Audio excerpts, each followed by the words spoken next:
Miyabata here, aka E2 Engineer 1. In this episode of Nuts and Bolts, I'm going to be discussing socio-economic innovation, and to be more precise, our definition of that term.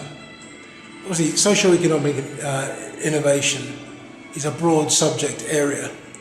You're probably watching this on YouTube. If so, you'll have been aware that some people are monetizing YouTube. The actual algorithm and process by which Google offers people to monetize YouTube is an innovation, and quite a significant one. There are a substantial number of people now who are building their entire careers and making good livings from the abilities that are built into YouTube's platform. So there's an example of how broad it can be. And really, in the socio aspect, it's where people's behaviors have changed, their outlook and perspective on what's possible, what's doable, and what they do has been modified as a result of a technical intervention, i.e. YouTube. So when we look at socio-economic innovation, our focus is on the individual and their behaviour changing based on innovations, interventions that are introduced and made accessible and that they can use, which facilitates that behaviour. But in addition to that, it's an enabling and putting emphasis on the individual, understanding that they are the driver of their own destinies. The social progress, the economic, community-based progress is down to individuals. Stop looking at institutions. Stop thinking that power resides outside of yourself. Once an individual modifies that perspective, that's our focus, modifies the perspective on who they are and has the tools to enact it, there you see the social mission of our organisation, E2, coming to fruition.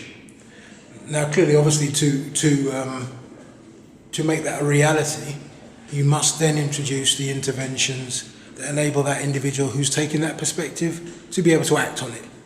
Okay, there's no point in having these new apps and facilities and people use things but still believe that in reality anything that's really going to be done or anything of major relevance or consequence is going to be done by an organisation outside of themselves, and which they have no say and no power in. There are people, bodies, organisations that are going to make the real decisions. And that's that. So regardless of what the technology facilitates, if people believe, that is the general state of belief about anything, or the status quo, then the behaviour doesn't modify in the way that you'd want it to, where you'd see the resulting social impact and changes in the macro-social kind of area. And it's really psychological. It's psychological. Clearly there are all sorts of things that are not working anymore. A whole bunch of what we've taken for granted is proving to be little more than illusion, and in many cases fraud.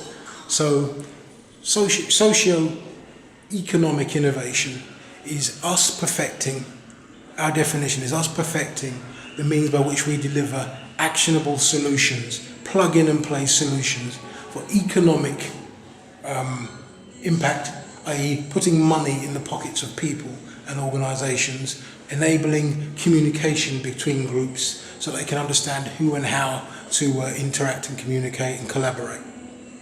But fundamentally, the emphasis on us as individuals seeing ourselves and understanding that we are the principal units of value, regardless of money, regardless of anything else. It's what we bring forth that facilitates the creation of wealth, the accrual of money, and transactions between people who are trading in that realm. So I hope that's made it very clear. It's been my pleasure bringing that to you, making that understood, and I'll see you in the next episode.